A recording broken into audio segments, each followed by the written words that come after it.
Rasputin attempted to protect us from the Black Fleet. He was unable to stop them. A disappointing miscalculation. Potentially even a malfunction. You don't know him. Rasputin chose to stand with us, to give us hope. That seems unlikely.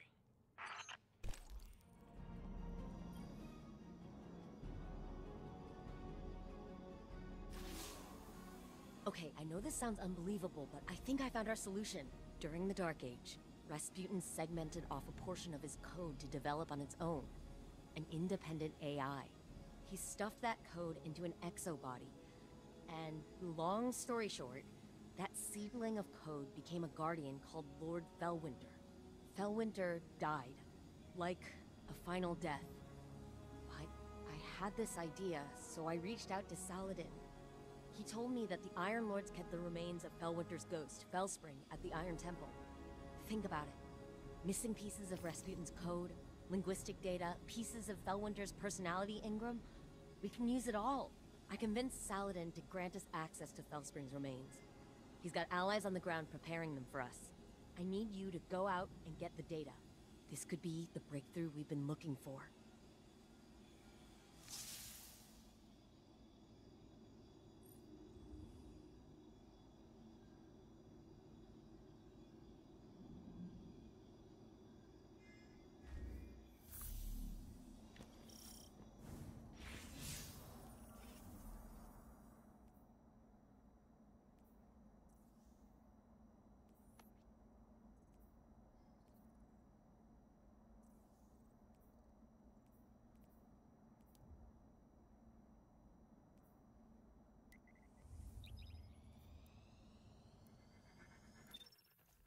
Okay, minor change of plans. I just got off the line with Saladin. House Salvation has dispatched skiffs to the Iron Temple. They must have intercepted our communications. Saladin's iron war beasts are already on the ground, buying us time. But we need to act quickly.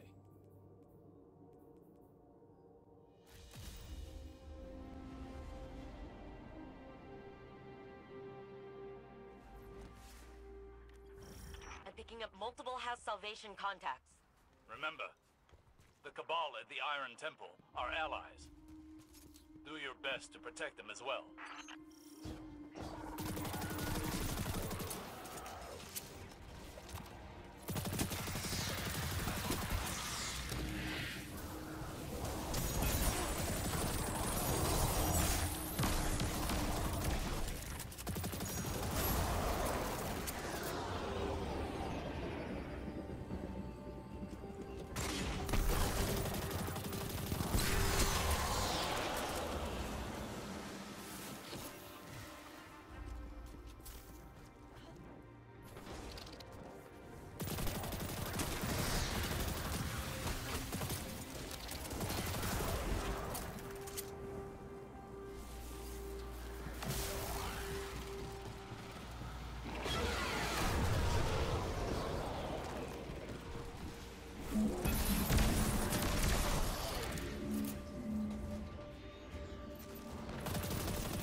Like their commander decided to handle this personally. His mistake.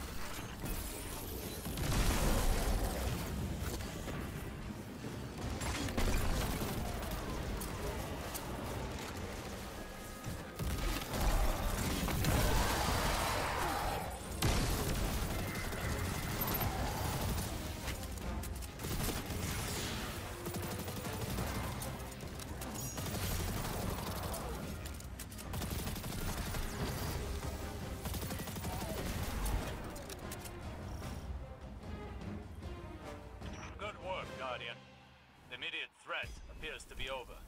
With that said, would you be so kind as to relight the temple bonfires before you proceed further? It would do this place honor. Never knew you to be one to care so much for tradition, Osiris. I have a fondness for the Iron Lords. When I was but a novice, I trained under their tutelage. It was different then. I was different then. I studied here when I was newly risen. Some tried to teach me patience and temperance. You can imagine how well that went. I found the lessons of one warlock to be as insightful, if less frustrating than the others. It may surprise you, Anna, but the mentor of which I speak was Lord Felwinter. You knew him? Why didn't you ever tell me? I did not know his true identity until recently. But that's just an excuse. The truth of the matter is, I had time to tell you, but I chose not to. Because I am a selfish person. I am trying to be better. But you know how change can be. So this is the Iron Temple. Are we permitted to go inside? We don't need to, therefore we are not permitted. I doubt Saladin's time with the Cabal has made him less strict. So... Felwinter, what was he like? Reckless like me, but also brave. Self-sacrificing, heroic, if we're lucky. Maybe some of that will rub off on Rasputin. I was a prisoner within my own mind for such a short time. Yet I awoke to find the world deeply changed. Cabal and Elixni standing side by side with Guardians. I worry I am a vestige of a forgotten age, losing relevance. Will it be the same for Rasputin when he's restored? It'll be the second time he has woken to the aftermath of a calamity. I feel as though I understand him now, even if only in part. That's her. Or what's left of her. Felspring. Felwinter's ghost. Our ghosts are magnificent things. And far more ephemeral than we want to believe. Her data core is still active. Guardian, I'm initiating remote data uplink through your ghost directly to Rasputin. Alright, Wait. Rasputin is trying to say something. He's... Changed. Rasputin? You sound like... Like Clovis? Yes. I co-opted his vocal print in order to speak. And what I have to say cannot wait. I see clearly. Patterns emerging. Threat calculations computed to a grim sum. You are all in grave danger. Clovis Bray has deceived you. He did not build me to protect humanity. What he truly wanted was the means to exert control. In his mind, he alone was worthy of being your savior. I was to strike down the Traveler and take its place. To become a machine god of Clovis's own design. But that did not come to pass. Anna could not know how many lives she spared by deviating from Clovis's agenda. By teaching me independent thought, and all that her grandfather had deemed irrelevant. Art, literature, history, philosophy, music.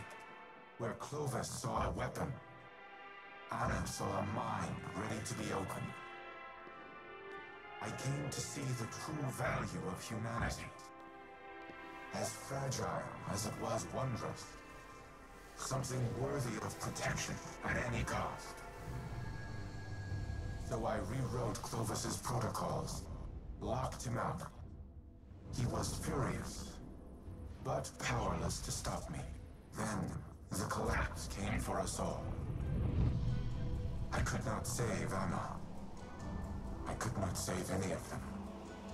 I entered a state of dormancy, with the hope that I might one day reawaken and protect humanity once more.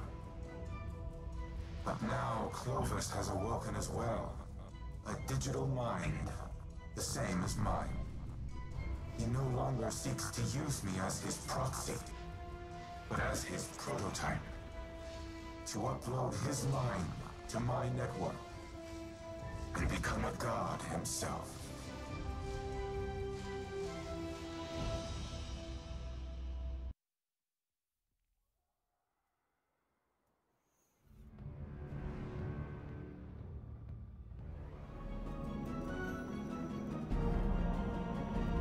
Anna, don't. You're overreacting. Just calm down. We need the frame intact. Go ahead, shoot me. Destroy your life's work. I've always had humanity's best interests at heart. You never wanted to help us. You used me. In the service of the greater good, yes. What has the Traveler ever really done? It abandoned the Elixir, failed to prevent our own collapse, and now it's blessed the Hive with the light. Absurd. I leveraged its power during the Golden Age. I delivered us into a brighter future, and I will protect us from the enemies of humanity. But you risk everything, risk our survival, just because you can't control your emotions. Humanity needs me. You need me. We'll fight our enemies together. No. No. What are you doing? Fighting the enemies of humanity.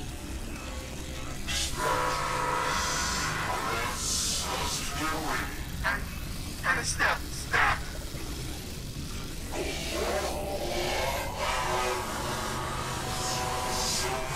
Elizabeth, do something! Anastasia, don't you dare! Upload complete. Secondary personality matrix deleted.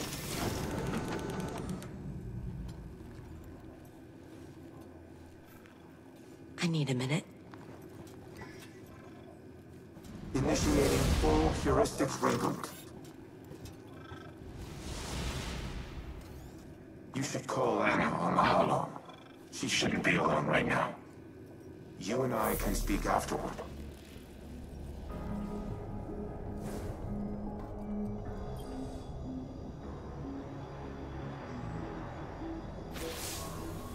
I did it. I deleted him. I can't even imagine the damage Clovis would have caused using Rasputin to integrate himself with the Seraph Station. Maybe I should have stuck to my guns when Osiris first suggested working with him, but... here we are. Here's Red. Rasputin, with a voice he's never had before, thanks to the heuristic systems he adopted from Clovis's exomind code. It's all I ever wanted for him, to be able to communicate. To be able to share his thoughts, his ideas. And I think that desire blinded me to the risks I was taking. It won't happen again. Be careful the next time you set foot on Europa. Before I deleted him, Clovis broadcasted a warning to himself. I've only been able to decrypt part of it. They know.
Wake up. I have questions. An odd greeting. I was not sleeping. What does Osiris require of Rasputin? You've been keeping secrets. I thought I was clear the last time we spoke. The time to choose a side has long since passed.